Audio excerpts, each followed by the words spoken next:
법에 비추어본 세상 사는 법 이어갑니다. 빈정민 변호사와 함께하죠. 안녕하세요. 네, 안녕하세요. 네, 변호사님 오늘 어떤 얘기 좀 나눠볼까요? 네, 올여름은 그 무더위와 태풍이 번갈아 가면서 오는 약간 그런 느낌인데요. 네. 뭐 일반적으로 기상청에서 뭐 태풍이 온다 이런 식의 기상 정보를 제공하면 이에 따라서 항공사들이 당일 비행 스케줄을 취소하는 등 일정을 조정하게 됩니다. 네. 그런데 이러한 기상 정보를 제공받는 게 뭐 우리는 공짜로 듣지만요. 이게 공짜가 아니었던 모양입니다. 항공사들이 기상청에 일정한 비용을 지급하고 있는데요. 네. 그런데 현재 국내 항공사 8곳이 이 기상청에 이런 정보가 제 값을 못한다. 이렇게 하면서 정보 사용료를 깎아달라는 소송을 진행하고 있습니다. 네. 오늘은 이에 대해서 한번 짚어보도록 하겠습니다. 저도 이와 관련된 보도를 봤는데 저도 몰랐던 거였거든요. 기상 정보료를 내고 있었습니다. 기상청에 기상 정보를 받고 이 사용료를 그동안 기상청에 내고 있었던 건데 이렇게 갑자기 소송을 낸 결정적인 이유가 있을 것 같아요. 네, 최근 기상청이 이 사용료를 2배가량 올린 게 결정적인 이유라고 합니다.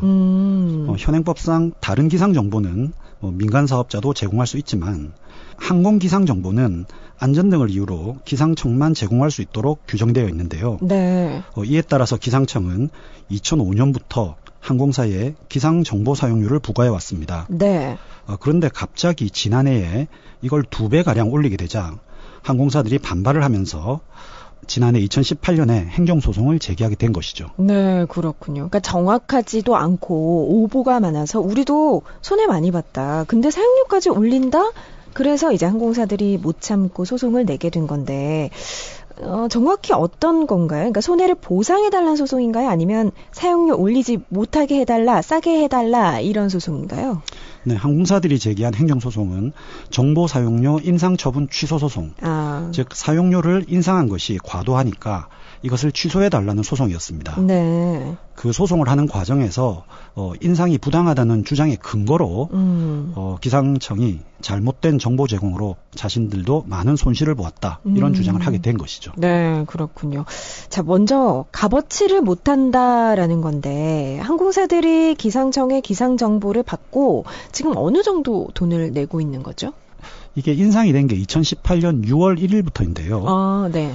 그 이전에는 이 국제선 항공기가 국내 공항에 착륙할 때 부과하는 금액은 기존에 6,170원이었고요. 네. 이것은 한 해 지급한 금액이 약 23억 원 정도라고 합니다. 이게 대당인 거죠? 한 네, 대당 맞습니다. 6,170원. 네. 네. 그런데 이걸 작년부터는 1회당 비용을 11,400원으로 인상한 것입니다. 약 2배 가까이 올린 셈이죠. 굉장히 많이 올랐네요. 아니, 근데 이런 사용료를 내고도 예보가 정확하지가 않아서 항공사 손실이 컸다 이건 거죠? 손실 규모는 어느 정도죠? 네, 항공사들은 항공 기상 정보 수준과 서비스 경쟁력이 낮아지면서 기상청이 제공한 잘못된 기상 정보로 최근 5년간 640여 차례 회항한 사례가 있다고 합니다. 대표적인 예는 지난달 기상청이 제주의 태풍 다나스의 영향으로 많은 비와 강풍을 예보했는데요. 네, 그랬죠. 이에 따라서 항공사들이 174편의 항공기 운항을 취소했습니다. 하지만 실제로는 기상청 예보와 달랐거든요. 네. 이착륙이 가능한 날씨였습니다. 이때 항공사들이 운항 취소로 입은 손해가 약 17억 정도라고 합니다. 그렇군요. 자, 이와 관련해서 그러면 기상청의 입장이 혹시 나온 게 있나요? 네, 기상청에 따르면요. 현재 항공 기상 정보 생산 원가가 대략 189억 원 정도라고 합니다. 네. 그런데 이 과거에 항공사로부터 받는 사용료 총액이 이 원가의 7% 정도밖에 되지 않는다고 하고요. 그러다 보니 나머지 93%가 이 국민의 세금으로 충당되고 있는데 예. 최근 국회 및 감사원에서 이러한 문제가 지적이 되면서 부득이 인상할 수밖에 없었다고 합니다. 오히려 현재 항공 기상 정보 생산 비용을 맞추려면 지금 인상한 것도 부족하고요. 네. 최소 편당 5만 원 이상의 인상이 필요하다는 것이 기상청의 입장입니다. 그렇군요. 그러니까 오히려 생산 원가가 높기 때문에 많이 그렇게 올린 거 아니다라는 입장인 건데 기상청의 이런 입장이 1심에서는 받아들여진 것 같습니다. 그러니까 항공사들의 주장이 받아들여지지 않은 건데요. 패소를 했거든요. 재판부의 판단 이유는 뭔가요? 네, 뭐 제가 방금 말씀드린 그 기상청의 입장을 재판부가 뭐 거의 다 수긍을 했습니다. 예. 한마디로 기상 정보를 만드는 비용이 크기 때문에 이게 너무 많이 인상한 것으로 볼 수도 없고 네. 또 영국이나 프랑스와 같은 해외와 비교해봐도 전체적인 비용이 낮다는 점도 근거로 삼았습니다. 네. 항공사들은 이에 불복해서 항소를 한 상태입니다. 그렇군요. 지금 항소심이 진행되고 있죠. 예, 그렇습니다. 이 기상정보 제공이라는 게 기상청에서만 제공이 되는 거잖아요. 그러니까 다른 경쟁업체, 대체제가 없는 건데 사용료를 올릴 때 좀 절차가 엄격하지 않나요? 항공사들 입장에서는 조금 억울한 부분도 있을 것 같은데요. 네, 뭐 그런 부분이 있죠. 예. 네, 항공사들 입장에서 보면 이 무조건 기상청의 정보만을 비용을 내고 사용해야 되는데 예. 이게 뭐 꼭 정확하지도 않고 단지 정보 원가가 많이 든다는 이유로 이렇게 일방적으로 올린 것이니까요. 그렇죠. 아마 항공사들 입장에서는 뭐 민간 업체나 혹은 외국에서 정보를 사서 쓰는 게 훨씬 싸다고 생각할 수도 있을 것입니다. 그런데 또 한편으로 생각하면요. 네네. 아무나 항공사업을 할 수 있는 건 아니지 않습니까? 그렇죠. 예. 현재 항공사들이 거의 독점적으로 이 사업을 할 수 있는데 이것 자체가 국가가 어떤 특혜를 준 것이라고도 볼 수 있거든요.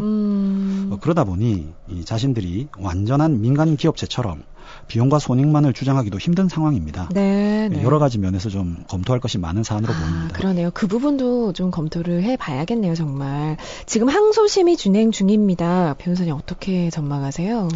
네, 뭐 곧 항소심이 지금 진행 중이고 뭐 곧 재판이 열릴 것으로 생각이 되는데요. 예.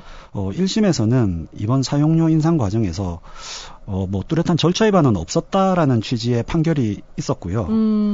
또 뭐 앞서 말씀드린 바와 같이 다른 나라와 어떤 비교해 봐도 그렇고 네. 또 실제 기상 정보를 만드는 데 드는 비용의 원가가 높다. 뭐 이런 점 등이 고려되었는데요. 예.